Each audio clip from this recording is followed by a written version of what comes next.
What if you died right now? Like you didn't have any more time at all. You just died in a car accident. Suddenly, you were just taken away. Would you regret not saying certain things to those that you're close to? Why is it so hard for us to communicate to those we love? These are questions I asked myself after watching The Abyss by James Cameron. So I wanted to share with you some of my thoughts about this film. I recently watched it for the first time, and it's worth noting that this is the widescreen series release put out by 20th Century Fox in, I believe, 1996. Yeah, there is at least one more recent cut of this film that I caught on streaming networks, and the more recent version has a whole bunch of content taken out. Content that is very expositional, especially toward the end. So please keep in mind that I'm viewing this 1996 version and giving my thoughts on that one specifically. There are spoilers ahead. These are my observations on James Cameron's The Abyss. Communication is key to a successful relationship. This, I believe, is the theme of The Abyss. If Bud could communicate with Lindsay, he'd be able to save their marriage. If the United States could successfully communicate with Russia, they could prevent a nuclear war. And more importantly than all of that, if the humans were able to communicate with the aliens, we're going to call them aliens for the rest of this video, then they would theoretically be able to prevent the entire extinction of their species, and perhaps all other life as we know it on the surface of the Earth. The stakes keep getting higher, but at the center of the conflict, it's all about communication. And this massive burden all lies on Bud's shoulders. This feeling of communication being cut off is exacerbated constantly throughout the film by its setting. They're underwater, and people are constantly losing communication with those that they need to speak with in that very moment. Communication is key to a successful relationship. That is the thesis statement of this film. And the antithesis, which would be the opposite, would be represented by the antagonist Coffey's actions. Everything he does is based on impulse, and he never wants to hear the other side. He never wants to sit down and talk it out, and there are so many moments where him doing so could have prevented catastrophe. They're constantly on the verge of failing this pivotal mission entirely due to the lack of communication. And by extension, his lack of communication is endangering the entire human race. Now, I wanted to take a moment to read the logline that's printed on the back of this box. I believe that a logline can provide a bird's eye view of the entire story and give us a whole bunch of information in a short amount of time. So let's see if they succeeded. When divers from a deep-sea oil rig are called in to help with the rescue of a nuclear submarine, their perilous mission becomes a wondrous odyssey into the unknown after they make contact with a mysterious force living on the ocean floor. So I want to kind of review this log line a little bit. So it tells us who the protagonist is, and that would be a deep-sea diver. And what makes them special is that their experience, they work on an oil rig, and they're not just a diver, but they're a deep-sea diver. Now, it sounds like there is a sense of urgency. There's a ticking clock built into this with heavy stakes because they're dealing with a nuclear submarine and the rescue of a nuclear submarine. The mission is perilous, right? The setting is clearly in the deep sea, so that paints quite the vivid picture. And it sounds like the antagonist would be that nuclear threat and or the mysterious force. It says They go on a wondrous odyssey into the unknown after they make contact with a mysterious force living on the ocean floor. So, with what they give us, that could potentially be the antagonist, but we know that nuclear threat is a real deal, and I think that the nuclear threat serves as this film's central antagonistic force. And the one thing maybe that logline didn't do so well is it didn't tell us anything about Coffee, who is kind of the personification of that nuclear threat. So, otherwise, I think it covered all the bases. At the very beginning of the film, you've got this nuclear submarine, and the crew on the sub detect a movement, something really fast underwater, and the speed is just increasing. And the crew immediately assume that this is some kind of Russian submersible. So this lack of trust is established right out of the gate. We can tell that there is tension between the United States and Russia based on this reaction. And it seems that lack of trust is, tied to the central theme of this film and the lack of communication. Now, I think we have a little bit of foreshadowing right out of the gate when this nuclear sub crew detects this submersible moving faster and faster and faster. There's a point where they say, nothing goes that fast. They've never encountered anything made by man that travels that fast underwater, and they've certainly never encountered anything in nature that travels that fast. So we get the sense that we might be dealing with something otherworldly. There are various points in this film, and it starts right in the beginning where submersibles catch fire.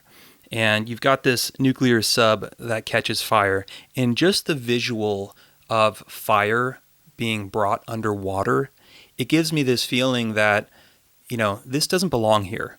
And maybe those that are bringing fire underwater don't belong there either. Now, I know the humans aren't intentionally catching fire, but the fact that it keeps happening kind of reminds me that this whole process of diving deep into the sea is just so far from what we as animals were meant to do.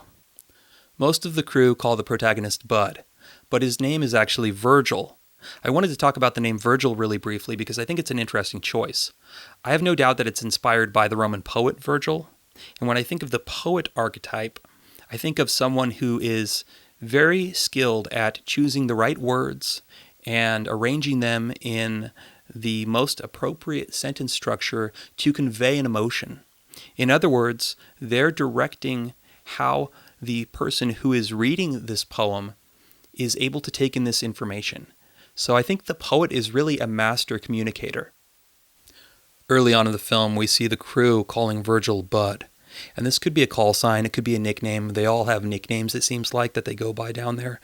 But Bud is something that you call your buddy, someone you can rely on.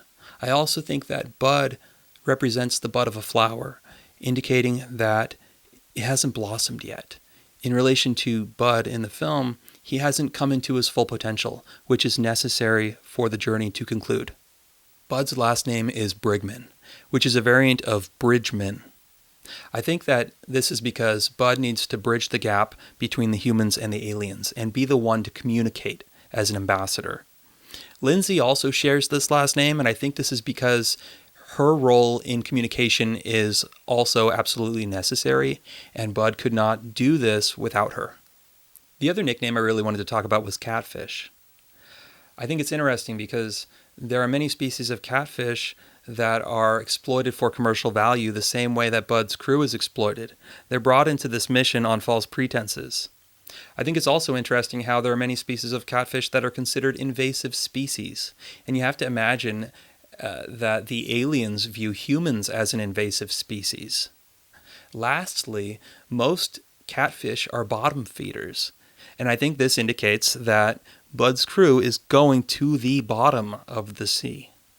When Bud's crew is first hired, they're told that they're going down to look for survivors on this sunken submarine. But the Navy's really interested in retrieving the nuclear weapons that the sub is armed with. The mission is codenamed Operation Salvo, And salvo is defined as a simultaneous release of artillery. I think this kind of indicates the Navy's priority of weapons over human lives. When we're first introduced to the antagonist, Coffee, his body language tells us that he's not a friend.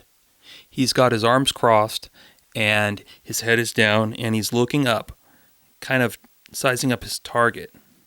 Very shortly after, we see his hands shake, which we already know through the exposition of the film is a sign that someone is beginning to lose their faculties.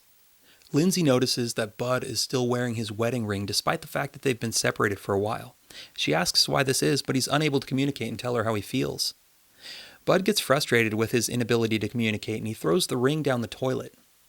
There's a moment where I think he sees his old life in that wedding ring, and he sees the life that he could have again sinking down the drain. The same way his life is about to sink into the abyss. He immediately regrets tossing it into the toilet, and he dives down to pick it up. And I think this is a very clear statement that he is still willing to fight for Lindsay. He just hasn't really figured out how. Let's talk about the aliens for a second. Their bodies physically glow. You've got this total blackness of the deep sea, and then this glowing entity comes up. And I think this is really our first indication that the aliens might not have malevolent intent. They're this sort of light at the end of the tunnel. When the aliens present themselves, the humans always lose power. Their power just cuts off. And I really think this is the aliens' first attempt to communicate with the humans. And it's almost like they're trying to tell them, we need to revert back to a simpler time before the threat of nuclear war was so prevalent. Back then, back in the day, before we had these weapons of mass destruction, all life on the planet was not constantly at risk. And the aliens are witnessing that humans are making enemies of each other. They're unable to communicate and prevent threats from exacerbating, and in doing so, they're actually endangering the lives of the aliens as well, because they're living on the Earth, under the ocean. The alien that Lindsay first sees has a very clearly defined phallic shape and design. I think this could be Lindsay's subconscious, that she wants to reunite with Bud. I think this is emphasized when she's speaking with Bud very shortly after, and she says, "We all see what we want to see." And this is in response to the fact that Bud, he's unable to trust Lindsay. He doesn't believe her that she actually saw what she says she saw. Very shortly after, Coffee tells the other Navy SEALs that they're unable to trust the others. He doesn't want to hear their side.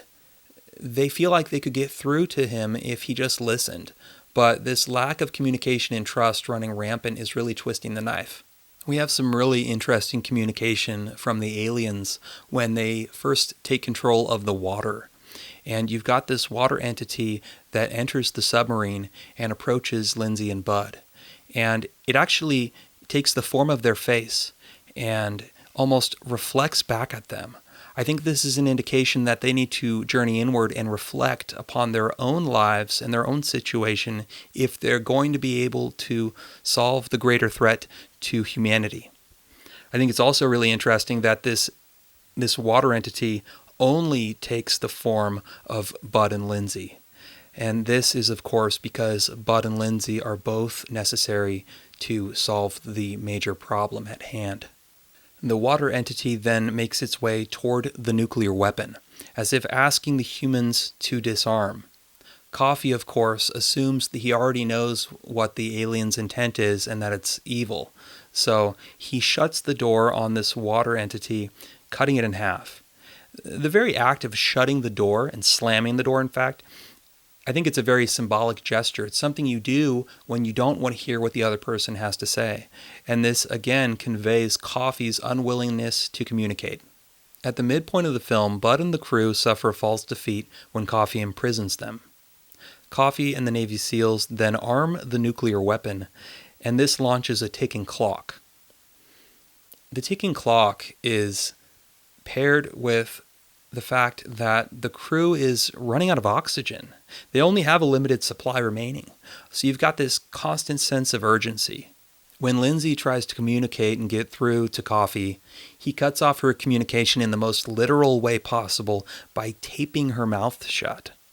When Jammer first awakens from the coma, he refers back to the alien that he had seen, and he describes it as an angel. I think this is a real clear indication that the aliens might not be malevolent, but they might actually be benevolent. There's a really brief moment when Coffee actually does communicate to Bud and Lindsay, and this is after he's been defeated. As he is sinking into the abyss, he reaches his hand out. He knows that it's over, and in those final moments, he must be journeying inward and reflecting upon his actions. And I think this is represented very literally by the fact that he implodes, and his body is literally pulled into itself. You've got a mini ticking clock happening when Bud and Lindsay are then trapped in an underwater submersible that's flooding, and the water's rising, and the two are trying to work out how they're going to get out of this horrible situation. And Bud doesn't like Lindsay's plan, so he tells her to shut up. And this is kind of like reminding me that he's not quite fully ready to communicate to her the way he needs to in order to save the day. Lindsay then drowns, and they gather around her. The whole crew gathers around in a scene that is very reminiscent of a childbirth. And I think it's really interesting how in life, death in a hospital and birth in a hospital, they're pretty much the same from the person's point of view, right? They're just looking up and they're seeing all these people gathered around. And in this moment, Lindsay is resuscitated. She does come back. She literally dies and is reborn and given a second chance.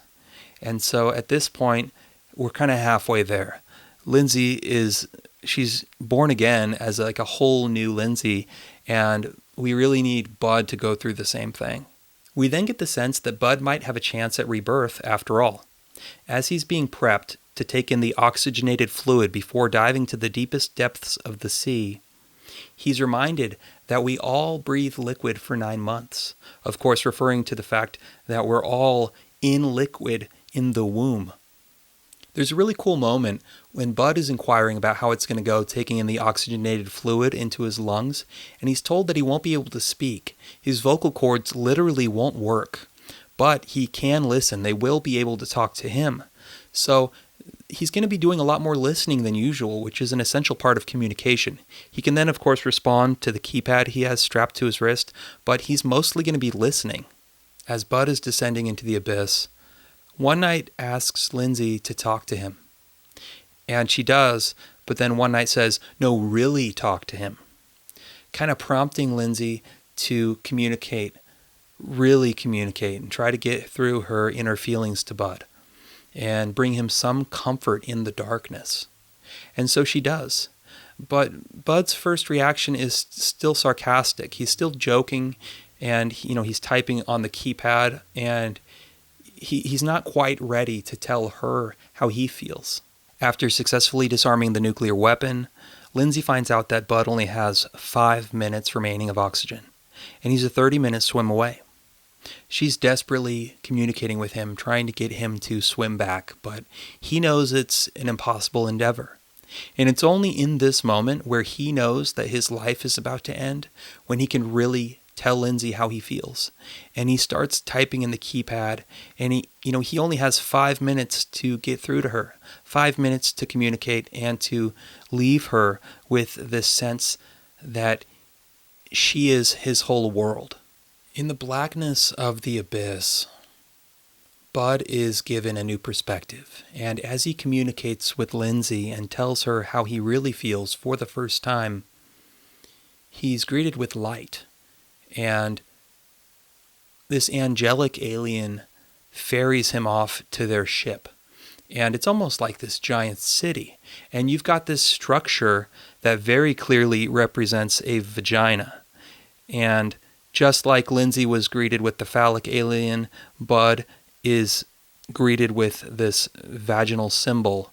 And I think it's, of course, related to the fact that he and Lindsay need to reunite in order to bridge this gap. So Bud enters this cavity on the ship, And as he enters what appears to be a vagina, we get the sense that he's either going to die in there, these are his final moments, or he's going to exit reborn. Back on land, you've got this really unusual situation where the ocean starts forming these massive waves, and they get bigger, and they get bigger still, and they get so big that we know that if they ever come crashing down, the humans are going to die. Now, we have to think that this is the aliens bringing in these waves because we already know that they can control water. Aboard the alien vessel, Bud and the aliens communicate in a unique way where he is shown a series of images depicting the worst atrocities humans have ever committed. And we get the sense that the aliens are about to wipe out all of mankind with these giant waves coming from the ocean. But then the aliens show Bud that they saw his communication with Lindsay. And like the master poet, Bud was able to move the aliens. They were so moved by his communication that they decided to give mankind another chance. And so they release the ocean waves and they subside back into the sea. Bud and Lindsay and the rest of their crew are returned to the surface level of the sea, and we really get the sense that Bud and Lindsay, as they embrace, are reborn. They're starting their life over again, together. But what's interesting is you do have this lingering threat of these benevolent aliens who would be willing to wipe us off the earth if it was for the greater good. So, in order for things to progress optimistically, all of humanity has to be reborn as well. So I ask you again, if you were to die right now, is there something you would regret not saying to those you care about? If you could tell them now and prevent bleeding out in a sea of regret, why don't you just do it? And if it really is so hard to communicate, write it down in a notebook. This is actually something that I was thinking about prior to watching The Abyss. I wanted to start recording more of my thoughts in a notebook, not a journal, but just little notes for those I care about, so that if I am taken out in a sudden mishap, there is something that they could find that gives them this sense of closure, right? I think we all need to be more open about how we feel. We need to normalize that and make that something that is taught and respected. I enjoyed The Abyss. I had never seen it before, as I mentioned.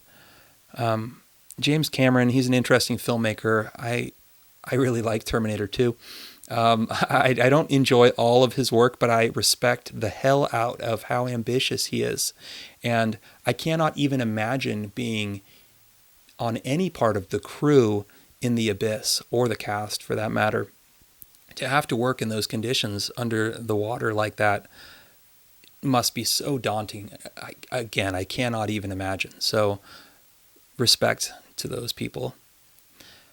I have some theories that I haven't covered in this video where, part of me thinks that Bud and Lindsay and everyone else down below actually died. And I've got some data to back that up. I might do another video. Let me know in the comments if you'd like to see that one, or if you'd rather me move on to another film. It's been really great going over this with you guys, and thanks for being here. If you want to subscribe and like this video, it'll kind of communicate to me that you enjoyed it and that you want more. So that will help inspire me to keep these coming along. Thank you for taking this journey with me, and have a great one.